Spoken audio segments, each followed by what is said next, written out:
मालेगाव, भिवंडी आणि पनवेल महापालिकेसाठी आज मतमोजणी होणार आहे। सकाळी 10 वाजल्यापासून या मतमोजणीला सुरुवात होईल।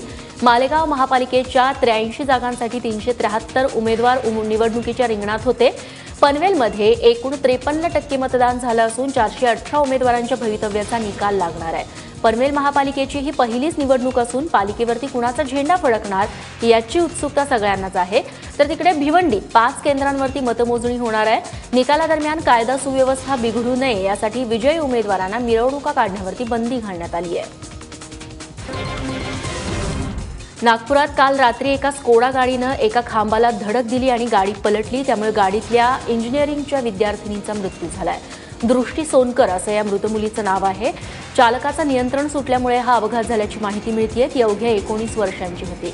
सदर अपघाताची अंबाझरी पोलीस ठाण्यात नोंद करण्यात आली आहे।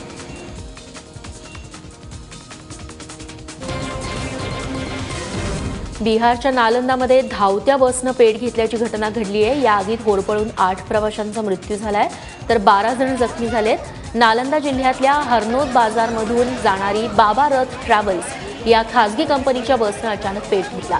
काही क्षणातच आगीनं रौद्ररूप धारण केलं। स्थानिकांच्या मदतीनं अग्निशमन दलानं आगीवरती नियंत्रण मिळवलं।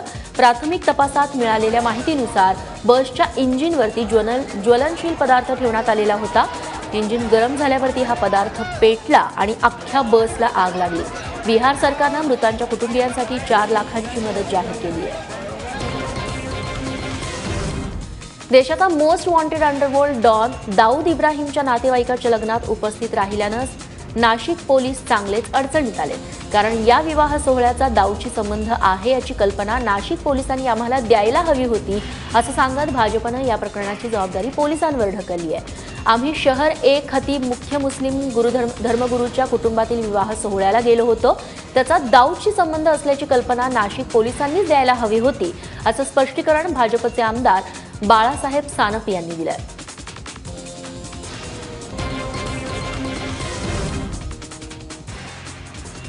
भाजपचे प्रदेशाध्यक्ष रावसाहेब दानवे आणि साले हे आता समीकरण होतंय का असा प्रश्न पडलेला आहे। कारण दानवेंनी काल पुन्हा एकदा साले या शब्दाचा प्रयोग केला, पण यावेळी त्यांनी कार्यकर्त्यांना टार्गेट केलंय।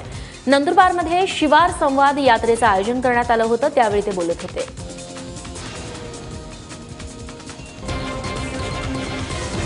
या शिवार सभेतल्या सगळ्या शेतकऱ्यांनी जे आलेली त्याच्यासमोर चर्चा केली पाहिजे। अरे खताची किमती 5 वर्ष वाढणार नाही, तू खत आणलं गेल्या वर्षापेक्षा या वर्षी महाग आणलं का 2-5 रुपयांना आम्हाला सांग बरं। पुन्हा साले शिवार सभेत जर आले तर पण कोक काय असं होईल का नाही बरं। पुन्हा साले शिवार सभेत जर आले तर पण कोक काय असं होईल का नाही। तुम्ही बोलतच नाही, तुम्ही सांगतच नाही, सांगितलं पाहिजे गावात। बेळगावात जय महाराष्ट्र विरोधी फतव्याच्या निषेधार्थ मध्यावर्ती महाराष्ट्र एकीकरण समितीने मोर्चा काढला। मात्र त्याआधी मोर्चात सहभागी होण्यासाठी निघालेले शिवसेनेचे नेते आणि परिवहन मंत्री दिवाकर रावते यांना बेळगावच्या हद्दीतच अडवण्यात आलं। बेळगावात रावते आणि दीपक सावंतांना प्रवेश बंदी करण्यात आली आहे। कर्नाटकचे नगरविकास मंत्री रोशन बेग यांनी जय महाराष्ट्र घोषणेविरोधी फतवा काढल्यानंतर महाराष्ट्रातलं वातावरण चांगलंच तापलंय। सीमा भागातील मराठी बांधव त्यामुळे आक्रमक झाले।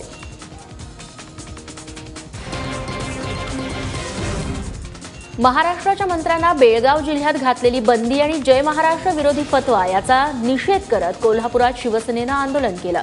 शहरातल्या शिवाजी चौकात कर्नाटक सरकार आणि कानडी मंत्री रोशन बेग यांच्या विरोधात जोरदार घोषणाबाजी काल करण्यात आली। यावेळी आक्रमक झालेल्या शिवसैनिकांनी रोशन बेग यांच्या प्रतिकात्मक पुतळ्याचं दहनही केलं। सीमा भागातील मराठी माणसावरती अन्याय अत्याचार झाला तर कानडी माणसाचं जगणं मुश्किल करू असा इशारा यावेळी देण्यात आला।